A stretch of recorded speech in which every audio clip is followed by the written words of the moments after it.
Amateurs de réalité virtuelle et de technologie immersive, c'est Nick de la Team ETR et aujourd'hui je vous propose de débriefer quasiment en live la Facebook Connect qu'on vient juste d'avoir à l'instant et qui nous a présenté pas mal de nouveautés, des nouveautés à la fois sur la réalité virtuelle. Donc la réalité virtuelle, c'est cette technologie qui nous permet de nous immerger grâce à nos casques de réalité virtuelle dans des mondes complètement artificiels, mais aussi Facebook a également beaucoup parlé de réalité augmentée. C'est cette technologie qui nous permet de voir en superposition du réel des images numériques. Technologie d'ailleurs qui semble très ancrée chez Facebook à présent. Facebook s'en est jamais caché, après la réalité virtuelle ça va sans doute être son grand dada et on a pu constater dans cette conférence que la plupart des recherches étaient maintenant consacrées à la réalité augmentée et à tout ce qui pourrait l'améliorer.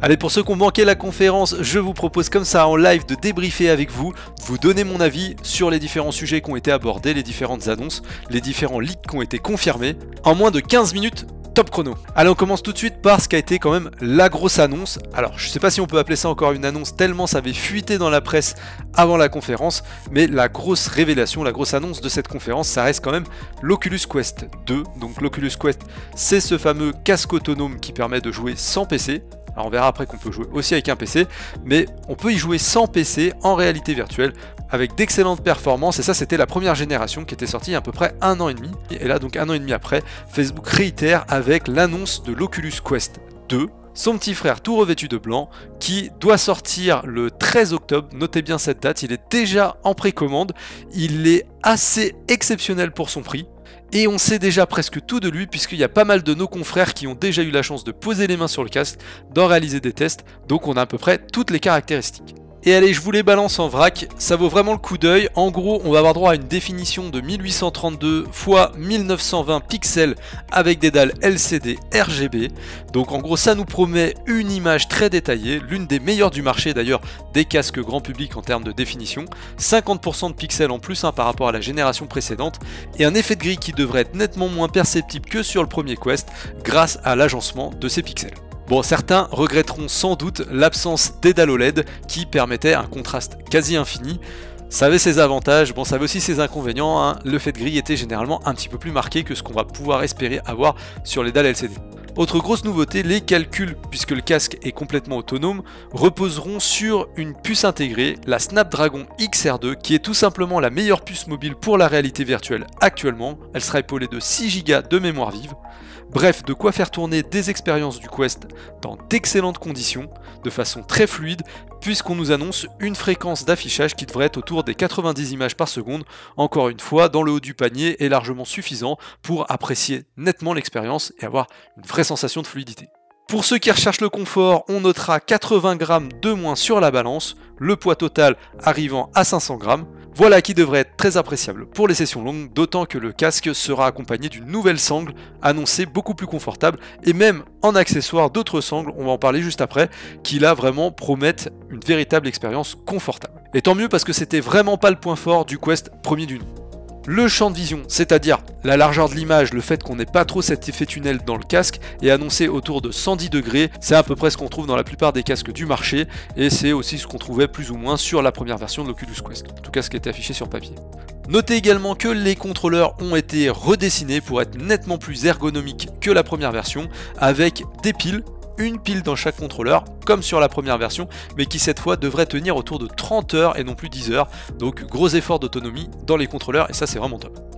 Dans les autres avantages de cette nouvelle version, on notera également qu'apparemment, le son, donc j'attendrai de tester pour vraiment confirmer, mais en tout cas le son a l'air d'avoir été nettement retravaillé. Nos confrères des numériques qui ont pu faire de véritables tests annoncent un gros changement en matière de spatialisation. Bon, faut pas s'attendre à des miracles, je rappelle que sur le Quest, les petites enceintes sont intégrées aux branches, on est loin des écouteurs survolants d'un Valve Index par exemple, qui sont vraiment d'excellente qualité. On s'attendra pas à des miracles, mais on apprécie en tout cas qu'apparemment il y a eu un effort de fait assez conséquent. Et dans ce qui est prolongé également de la première version de l'Oculus Quest, on notera la possibilité de traquer les doigts et donc de pouvoir jouer aux jeux compatibles simplement avec les mains, sans les contrôleurs. Le casque est donc déjà en précommande, son prix est une vraie surprise puisqu'il est annoncé à 349 €, c'est 100 € de moins que le premier Quest quand il était sorti, donc c'est vachement intéressant pour la version 64 Go d'espace libre. En plus de ça, il propose une version 256 Go et non pas 128 pour 100 € de plus, donc là encore, on a un véritable effort de fait sur le ratio gigaoctet prix. Comme je le disais, c'est d'ores et déjà disponible sur le store officiel et ça sera livré à partir du 13 octobre. Sur le store officiel, vous pourrez trouver également une batterie d'accessoires, notamment une sangle que j'évoquais juste avant, très rigide, très réglable, très confortable et en plus intégrant une batterie. Ça coûte quand même 139 €, mais ça permettra pour ceux qui cherchent vraiment le confort et des sessions longues d'améliorer nettement l'ergonomie de son casque. Et entre autres, parmi les autres accessoires, vous trouverez également des améliorations de l'interface faciale. C'est cette espèce de mousse qui sépare votre visage du casque et qui va vous permettre de jouer beaucoup plus confortablement, par exemple avec des lunettes ou pour les enfants. Voilà, il y a un petit kit, un petit set qui permet d'avoir différentes tailles, différentes dimensions pour s'adapter un maximum à votre visage. Un petit point notable quand même aussi sur le confort, et ça c'est presque une petite régression sur le premier Quest. Sur le premier Quest, on pouvait vraiment régler l'intervalle entre les deux pupilles pour coller pile poil à la distance entre ces deux yeux. Ici, on sera sur un rapport visiblement cranté, ça sera toujours possible de le faire, mais avec moins de précision. Bon, visiblement, il y a quand même 3 crans différents pour vraiment les 3 grandes dimensions d'espace entre les deux yeux, donc on devrait pas trop s'éloigner des mesures réelles, et donc ça devrait être quand même relativement confortable. Bref, honnêtement, j'ai pas encore pu le tester, j'espère pouvoir le faire très prochainement pour vous donner un véritable avis dessus, mais là, sur le papier, ça m'a l'air quand même super bien, pour un Quest que je qualifierais peut-être pas de Quest 2 parce que finalement il apporte pas non plus une révolution technologique, c'est simplement l'implémentation des dernières technologies en matière de définition d'écran, en matière de puces de calcul intégrées. Bref, c'est pas non plus la révolution, il n'y a pas une grosse nouveauté, j'aurais du mal à parler de Quest 2 personnellement, ça me paraît plus marketing que réel. Il n'empêche que ce Quest sur le papier a tout pour être tout simplement le meilleur casque en termes de rapport qualité-prix du marché, alors du marché autonome, mais peut-être même du marché PC, puisque le casque pourra se connecter sur un PC pour jouer aux jeux PC grâce à un câble. Là encore, on trouve différents modèles à différents prix, mais grâce à un câble qui peut aller jusqu'à 100 €, on pourra le brancher sur PC pour jouer à ces jeux compatibles VR, et ça visiblement avec une qualité nettement supérieure à la qualité qu'on pouvait avoir justement dans ce mode-là avec le premier Quest, puisque l'encodage du flux semble profiter de la nouvelle puce graphique pour offrir de meilleures performances et surtout moins d'artefacts que ce qu'on pouvait constater dans la première version. Voilà, donc clairement ce casque pour moi il enterre le premier Quest, et ça c'est complètement logique puisque c'est sa suite, d'ailleurs il est plus produit, mais il va également enterrer par exemple le Rift Test que Facebook avait annoncé exclusivement pour PC, et là l'intérêt d'avoir un Rift Test par rapport à tout ce que je viens de vous dire, bah honnêtement je le vois vraiment plus du tout, il semble complètement dépassé, en plus il a un tarif plus élevé, donc on sent vraiment, et d'ailleurs Facebook a fait aucune annonce autre que celle-ci sur PC, on sent vraiment que Facebook se consacre maintenant à ce marché du casque autonome compatible PC, clarifie son offre puisque visiblement on va avoir plus qu'un seul casque sur le marché prochainement. Ça c'est plutôt pratique pour le consommateur. Bon, moi en tant que passionné, je regrette quand même qu'on n'ait pas eu de véritable innovation annoncée par Facebook dans cette conférence. On était habitué à avoir quelques trucs sexy, comme à la précédente conférence on nous avait parlé par exemple de varifocal, la capacité des lentilles de s'éloigner et de se rapprocher via des systèmes technologiques électriques super avancés pour donner un effet de relief, un effet 3D, vous savez, cette perception des profondeurs beaucoup plus naturelle que ce qu'on peut voir au cinéma ou dans les casques actuels. Et ça par exemple, bah là visiblement on n'en a pas du tout parlé, ça semble complètement exclu, au moins à court terme, peut-être dans les prochaines versions, mais en tout cas là on sent bien que maintenant on se consacre à améliorer le Quest, au moins à court terme. Voilà, ici la conférence nous a donc déjà pas mal gâté avec tout ce sujet Oculus Quest 2. On a également pu profiter de pas mal d'annonces de software, et ça c'est quand même très sympa, alors principalement pour le Quest, et le Quest 1 et 2, puisque les deux seront compatibles avec les prochains jeux qui vont sortir. Alors peut-être pas à terme, puisqu'on sait que le Quest 2 est plus performant, mais en tout cas à court terme, on sait que les développeurs vont développer pour le Quest 1 et pour le Quest 2. Ça va rassurer les possesseurs du Quest 1 qui n'ont pas forcément envie de réinvestir tout de suite. Et donc il y a quand même eu pas mal d'annonces de jeux. Comme ça en vrac, je vais vous citer Pistol Whip 2089, donc un jeu qui s'inscrit dans cette fameuse licence où on tire sur des ennemis sur un rythme musical, Sniper Elite, Warhammer, le retour de la licence Myst, The Walking Dead, cette fois en version Quest, et visiblement ça a l'air super joli pour un casque autonome,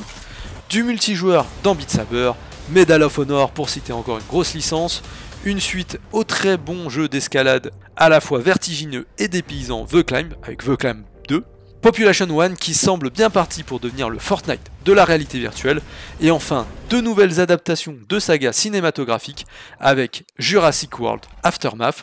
la fameuse saga de dinosaures, et enfin Star Wars Tales from the Galaxy's Edge qui se présente comme une nouvelle aventure mettant en scène une histoire qui se construit autour des droïdes C3PO et R2D2. Et c'est pas tout, Facebook nous a également présenté ses recherches en matière de réalité augmentée. Après une annonce d'un partenariat avec l'équipementier Ray-Ban pour des lunettes connectées qui devraient sortir l'année prochaine, alors je pense qu'on restera sur du très basique, hein, prise de photos, un peu de style Snapchat, enfin ce genre de choses, Facebook Reality Labs a dévoilé son projet Aria. Alors derrière ce nom se cache une nouvelle expérimentation visant à scanner le monde à travers une paire de lunettes avec une forme assez proche des lunettes de vue. Alors c'est pas des lunettes de réalité augmentée, mais en gros on s'y prépare grandement, on sent bien que Facebook souhaite aller vers ce design là pour ses propres lunettes de réalité augmentée. Et tout ça, ça vise à préparer les usages justement de la réalité augmentée de demain. En gros, on apprend qu'un groupe d'ingénieurs de Facebook va se promener dans des lieux prédéfinis avec des lunettes bardées de capteurs,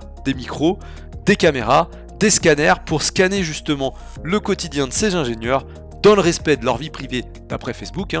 Et cela devrait permettre à Facebook de proposer dans un futur plus ou moins proche de réelles fonctions utiles pour simplifier notre quotidien, voilà, des petits éléments graphiques qui vont s'inscrire par-ci par-là en fonction de notre décor et des objets qui nous entourent pour nous donner davantage d'informations dans notre quotidien. D'ailleurs, la petite vidéo conceptuelle de la réalité augmentée vue par Facebook était pour le coup, j'ai trouvé assez sympa. Bon, en espérant qu'on puisse vraiment quand même contrôler les enregistrements alliés à notre vie privée, si vous voyez ce que je veux dire. Voilà en tout cas pour un résumé de cette conférence qui a été un peu longuette, elle a duré autour de 2 heures mais qui finalement a été quand même malgré tout assez riche en annonces.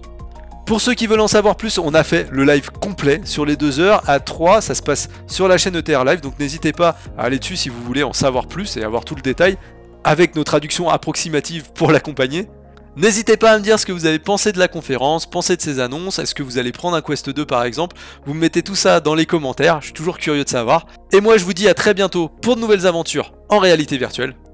A bientôt les amis.